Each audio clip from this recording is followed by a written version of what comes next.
Hello everyone and welcome to my channel. Today I'm starting off with the Shadow Throne, finally getting to this box set. And we're going to start off with the Sisters of Silence, and I'm going to be building them, the ones with the guns, because I think if you're playing Custodes, the Custodes are the ones going forward, and the very cheap, disposable Sisters of Silence are sitting in the back holding objectives. Let's be real.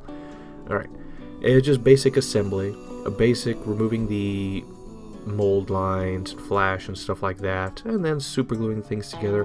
However, I will say I tried super glue, it didn't work. For this I used model glue.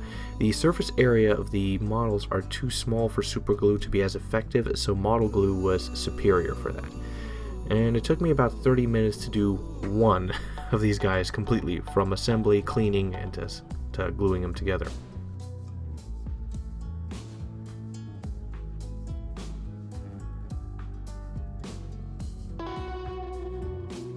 I then primed the models with Bright Touch General Purpose Gray Cart Primer. And now, with acrylic ink transparent burnt sienna, pallid witch flesh, and white scar white, we're going to do the undercoating. And we're going to use some Lamian medium towards the end. But so here's basically what. Since it's going to be golden armor and stuff, I wanted a dark brown. And I used this acrylic ink to create the shadows, and I airbrushed all the models from the underside. However, I will state that the acrylic ink was kind of watery, so I had to do it in small spurts. And I know I didn't mention this earlier, but the heads are not assembled except the Sister Superior, so all the heads are separate, everything else is assembled. And then with pallid witch flesh, I airbrushed from the top to create the lights. Then I dry brushed the entire thing with white scar white. And then what I did was I took white scar white and a fine brush and I painted the edges of the most prominent things, like their legs. Their legs have like this very angular armor plates, and so I applied it to some of them because I was experimenting. I should have done it to all, so apply a thin line to wherever you want the most prominent highlights to be. And then what I did after the fact was I took white scar white, diluted heavily with Lamian medium, and created it into a wash. And so because I dry brushed a lot, their foreheads and their knees have like these spots where it's like this spider webby like thing, you know, you see from dry brushing a lot. So I applied this mix of Lamian medium and white scar white to it to flood the area, and basically what it did is it turned the whole thing into a smooth white, so there would be none of that spidery stuff. It would just be one transparent or solid color.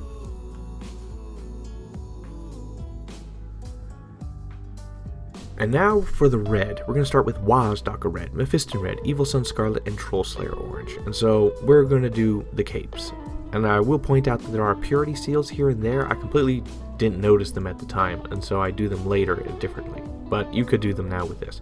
So start with the base layer of Wazdaka red all over. Now, one thing I didn't show was Lamian medium. I use this more as to dilute it a bit more because it keeps the consistency of the paint better. And so with Mephiston red mixed with a bit of Lamian medium and a little bit of water, I then paint 90 to 95% of all the cape. Just like some of the deepest, darkest recesses, if there's a sharp fold or something, you'll see Wazdaka. And then I do the same thing with Evil Sun Scarlet. I paint around 70 to 80% of it with Evil Sun Scarlet, mixed with a little bit of Lamian medium to help it flow better and transition better. Somewhat transparent makes it good, and you can probably apply a few extra layers after the fact to brighten up some more areas. And then finally with Troll Slayer orange mixed with Lamian medium to dilute it a bit, I applied a few quick strips of it onto the edges of areas, of the most highlighted areas. Like I paint a little bit of it on, basically paint a line on one area. Since it's transparent, I can then go over it when it dries a second time to add a further highlight. That's one of the upsides of mixing it with Lamian medium. And then the capes came out pretty well. The colors, Wazdaka red may have not have been the best base because it didn't really mix with the same tone as the other colors, but the Lamian medium helped the colors flow and transition better. Capes are really hard to do. It's like trying to nail it down. I'm still getting there.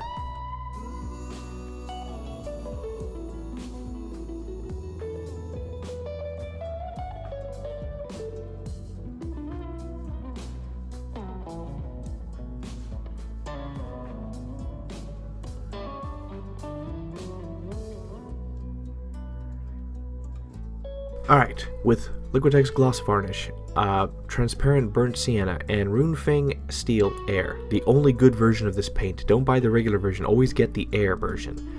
we're going to make a mix for their gold armor. The gloss varnish, okay, so here's the thing. The Runefang steel is the base, but the acrylic ink, while it changes the color, it makes it very runny. The gloss varnish helps maintain a good painting consistency and flow, as well as also keeps the metallic shine in, because mixing the inks in gets rid of the shine from the metal. And then I just apply this all over, and it does the highlight, shading, and everything. You can sometimes go back with a little bit more with a second coat, but that will kind of get rid of all the highlights and stuff. You only apply it to places that you may have missed, or you want it to be a solid color.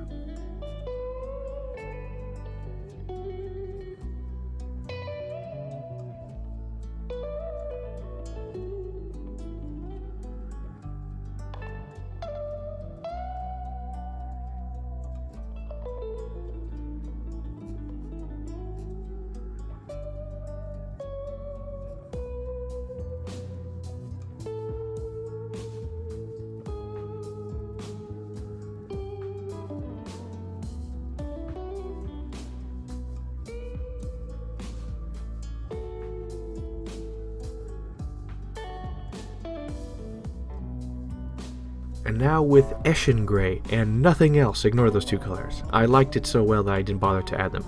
I took Echen Grey, watered it down, and because of our very good pre-coating, I just applied it onto the fur coat, and then bam, it looked good enough already. So I was like, okay, screw the highlights.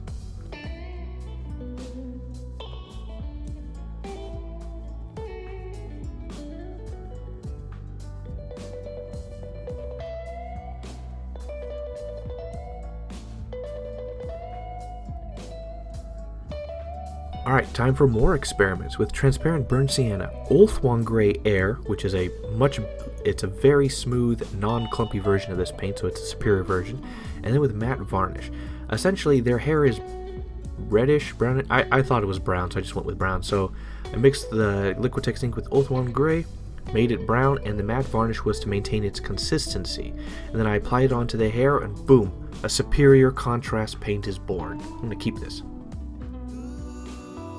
And now with acrylic ink, carbon black, Runefang steel, and gloss varnish making a mix, there's going to be almost no carbon black. It's almost pure Runefang steel, just a little bit because it needs to flow into the recesses. And we're going to paint the bolters and the silver talismans that are all over.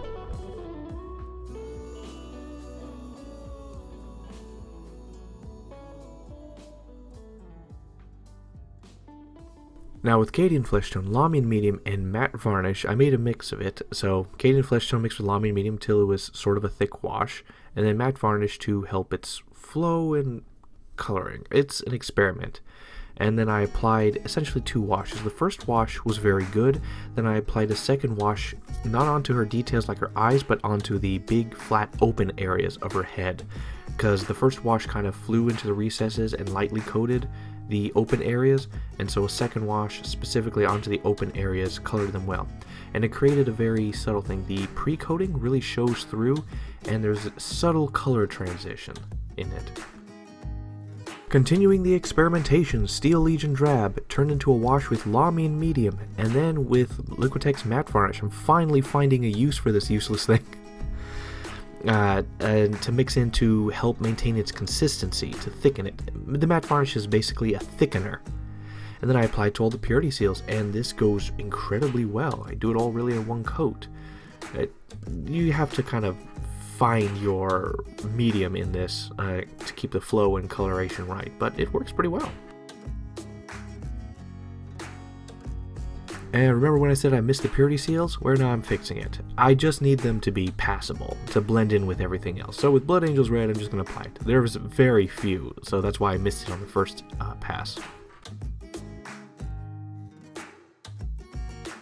Alright, now for oils. I like to use these oils because they do change the colors pretty well. They add like this nice soft shadow to it, nice soft transitions, and add some extra depth onto somewhat plain models. So with Burnt Sienna, Burnt Amber, Magenta, French Ultramarine, and Lamp Black, okay, we're going to add some extra depth and color to the model. So with Burnt Sienna, turn into a kind of a thick wash, we're going to apply it all over their gold armor and their hair. And once that dries a bit, we're then, with the finest camera angles and a makeup sponge, cut into smaller pieces because I don't need the giant chunk. and we're just going to rapidly just clean up the stuff. I use a hairdryer to rapidly dry it. The paint itself is not dry, it is the mineral spirits mixed into the wash that rapidly dry, and then the paint is set in place, and then over time it'll harden and cake with the model. But until that time, I just scrape it off with the makeup sponge. And then I go back again with the burnt sienna a second time into the deepest recesses and stuff, and I just want some extra depth in some areas. And then with burnt umber, I mostly just use it for the purity seals. I mean, the purity seals also had burnt sienna, make sure it pools into the right places. And then I added a little bit of burnt umber onto the purity seals after the fact to add some more depth on them. And then I also add a little bit of burnt umber into their eyes to add the eyeshadow. And then with magenta, I use this on the capes, a wash on the capes to add some extra depth. I just applied it all over, and then I didn't really wipe away that much, maybe just a little bit with a sponge, just on the most raised areas. But this kind of tied the colors together better, making the transition of Waz Daka to the other colors better. Then with French Ultramarine, I made a very thin wash and applied it to all their bolters, essentially, giving them a blue hue and blue outline in them. And then of course I used a makeup sponge to clean up the stuff towards the most raised areas after it dried with a hairdryer.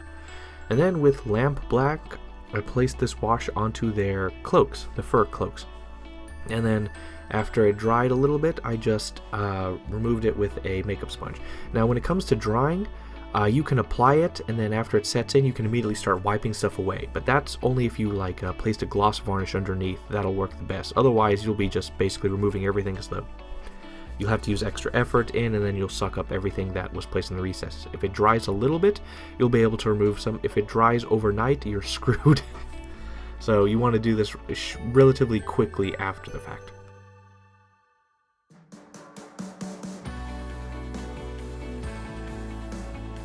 And at the very end, and the next day, which I just said if you wait a day you'll be screwed, but so the foreheads are a little too dark and I wanted them to be a highlight, so I took a brush, pure mineral spirits, and just brushed their foreheads to remove, to soften up and remove a little bit more of the paint on their foreheads.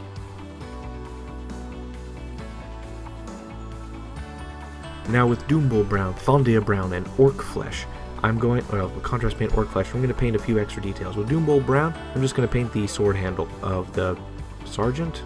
Yeah. Then with Thondia Brown, watered down a bit in a very fine brush, I'm going to paint the script. We're basically drawing straight down dots and dashes. Think of Morse code, like a line, a dot, and do that randomly, and you'll get some decent script. And then with the Orc Flesh, there are these gems on their pauldrons and here and there, and their medallions, and I just used Orc Flesh to fill them in with a green color. On the box it's blue, but I didn't have a quick blue contrast paint. However, there were so few and it was so fast that I forgot to get footage for it, so... Okay, quick story time. So, these are Custodes. Well, Sisters of Silence, but they work with the Custodi, so I'm like, okay, they're from Terra, they're gonna have the finest bases. Because there's so few of them, I mean, it's not that big of a deal, so I'm gonna go big. Marble bases, green, purple, mixed into the stone with gold flecks. Okay, that was a good idea. And until I actually got to it. So, essentially, I could have painted 20 Sisters of Silence, now that I think about it more, 20 Sisters of Silence in the same time it took me to make these few bases. I made these in 3D software. And the first generation, the first version was terrible.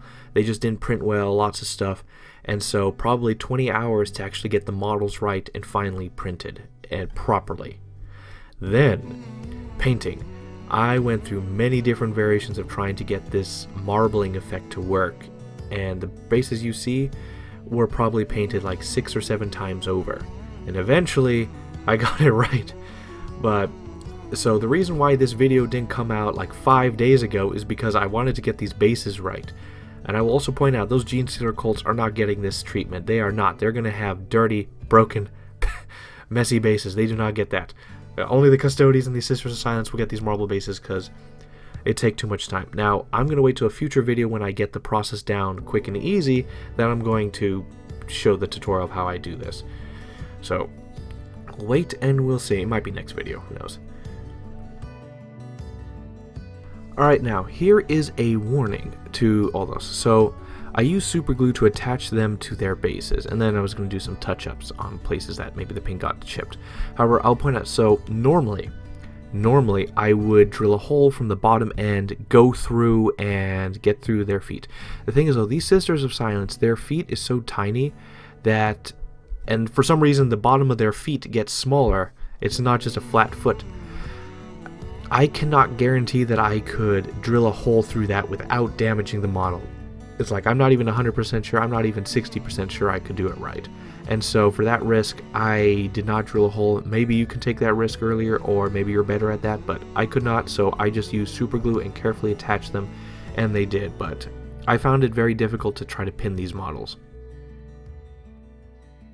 Alright, some finishing touches. Now, these may be Sisters of Silence and they have the best equipment ever to humans, but their guns lack character. There is a problem with being too clean. So with Skeleton Horde Contrast, Golem and Flesh, and Thondia Brown, we're going to darken the gun barrels. So I'm going to darken the area around the gun barrels with some pure Skeleton Horde. Then I'm going to darken like half of the gun barrel with Golem and Flesh. And then I'm going to paint a circle for the hole with Thondia Brown. And now with AK Interactive, Ultra Matte Varnish, and Liquitex Gloss Varnish, we're going to be sealing the models. So basically, AK Interactive is going to go onto all the non-metallic pieces. And then the Gloss Varnish is going to go onto the metallic pieces. Now, one of the negatives of me doing like washes and stuff is the paint that's on the area is very thin, so it rubs off very easily, so we kind of have to seal things in. So with Gloss Varnish, I'm mostly putting it onto, well, the parts that people are going to touch, the most outer areas, and some places that may be done. I mean, even though the Gloss Varnish was mixed into the metals and stuff, I'm still applying a good layer here just to protect them, and it does work with the metal. It makes it shiny, so it looks the same essentially, and it's sealed.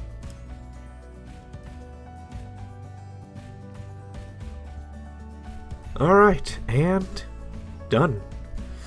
Now, originally on my Instagram post, which came out like the day I finally finished the suckers, I said that they were an 8 out of 10, which I will amend here, like, or clarify, 8 out of 10 for basic troops.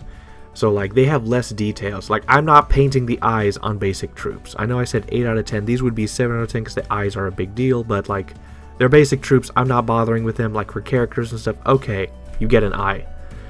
But for these guys, I'm not bothering that. But I'm going to say 8 out of 10, mostly because the bases elevate them. Or like, I don't know, this is maybe just me being biased after putting so much effort. This project was not the sisters, this project was the bases. Those bases took forever. Shoot, I don't know how much I could have done instead if I just went with regular bases, but... Well, alright, so as far as the girls, they were very straightforward and easy model. They're actually very simple. There's not much to them. They're just cape, armor, head, and just the guns, but even then that's the same colors as the medallions. Most of the work was done just by the techniques and the washes and stuff like that, and the washes I created. So painting them is very simple. Their capes are the most complex things. Their faces, their skin is subtle. It's not flat. I don't know if I can capture it well with the pictures, but their skin is nice, subtle, good. And you can see their eyes. You can see the, well, what their eyes look like from a distance and stuff. Overall, it was a very simple and easy project that could have come out like 5 days ago if I wanted to be a peasant and have given them weak bases. At least I already have the Custodes bases printed, so that'll save me some effort. Yeah, the Gene Stud cults are not getting this treatment. They can get dirt for all I care. Alright, so like the video if you like the video, share it if you want to share it, comment if you want to comment, or nitpick anything in particular. If there's something you don't like pick it out. I mean, if something's not to your tastes, like that I understand. We all have different tastes. But if it's something that probably could have done better, yeah, mention that. Don't bother with the dislike bar. It's utterly useless. Except to my feelings, because I'm the one who sees it. I'd rather be told why it's bad. But yeah, more to come relatively soon. One note, I'm going to mention this at the end of my couple videos coming forward, is that... there are going to be a few videos coming up that are not going to be painting, but are going to be hobby oriented. I'm going to make some videos on how I 3D print, how I make them in 3D software and stuff like that, because I think it's something that everyone should know, and I've just been doing it and I've got a good compiling. So that'll be coming out eventually, basically when I'm making the Gene Sealer bases. That's pretty much it. So, see you then. Bye.